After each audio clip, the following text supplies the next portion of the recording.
Hello বন্ধুরা, welcome back to my channel. আমি বলরাম আর আপনারা দেখছেন বলরাম ব্লগস। তো আমি আজকে আপনাদেরকে এক জায়গায় নিয়ে এসেছি, সেটা হলো হেরিটেজ পার্ক আগরতলা।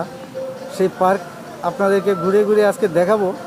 খুবই সুন্দর এবং মনোরম পরিবেশ।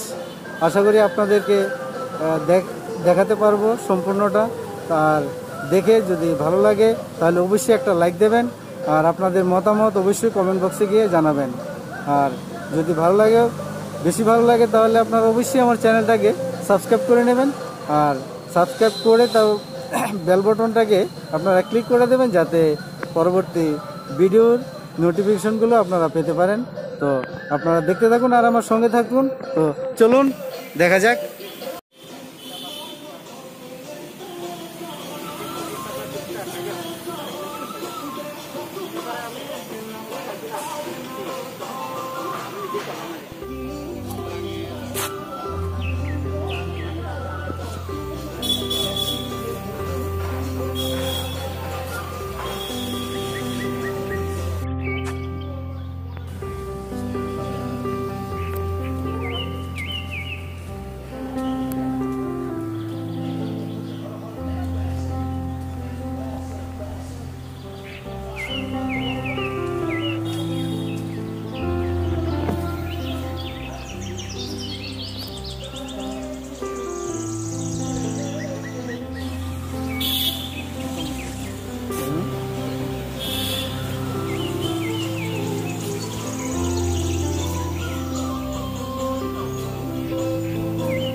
এই করোনা মহামারীতে এতদিন পর আজকে এই লকডাউন খুললো, এবং আমি প্রথম এই হেরিটেজ পার্কে আজকে প্রথম দিনই চলে আসলাম।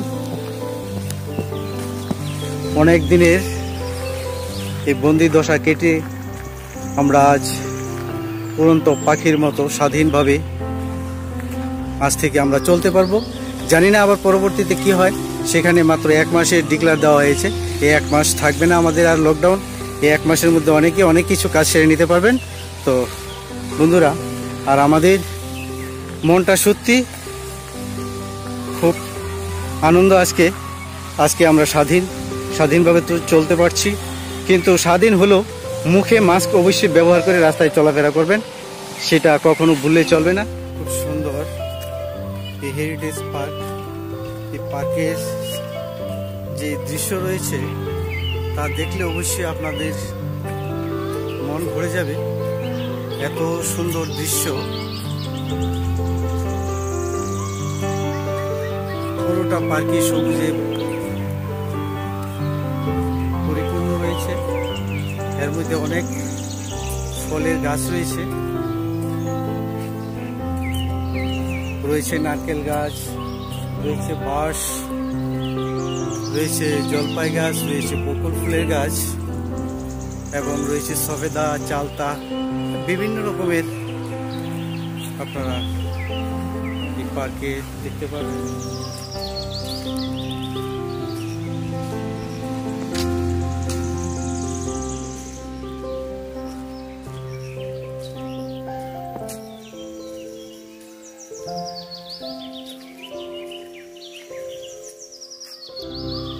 বন্ধুরা, আপনারা আজকে যে আগরতলার হেরিটেজ পার্কটা দেখছেন সেটা অবশ্যই তথ্যমূলক এবং পর্যটকদের জন্য অনেক উপকারে আসবে এবং ইউটিউবার বন্ধুদেরও অনেক উপকারে আসবে, যারা নাকি আগরতলার বাইরে অর্থাৎ ইন্ডিয়ার বাইরে বা ইন্ডিয়ারও বহুত স্টেটের আছেন যারা দেখেননি এখনও, তারা যদি আসেন এই পার্কে তাহলে আপনারা সমস্ত তথ্য, আগরতলার সমস্ত তথ্য এবং ত্রিপুরার সমস্ত পর্যটকদের স্থান সব কিছু আপনারা পেয়ে যাবেন আজকের এই হেরিটেজ পার্কের এই ব্লগ থেকে।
বন্ধুরা, আজকের এই ব্লগ আপনাদের কাছে কেমন লাগলো অবশ্যই কমেন্ট বক্সে গিয়ে আপনাদের মতামত জানাবেন এবং ভালো লাগলে অবশ্যই একটা লাইক দেবেন। আর যারা চ্যানেলটাকে সাবস্ক্রাইব করেননি তারা অবশ্যই সাবস্ক্রাইব করে নেবেন। আর যারা করেছেন তাদেরকে বলরাম ব্লগসের পক্ষ থেকে অসংখ্য অসংখ্য ধন্যবাদ এবং ভালোবাসা। তো আজকে এখানেই রাখছি। ধন্যবাদ সকলকে, নমস্কার।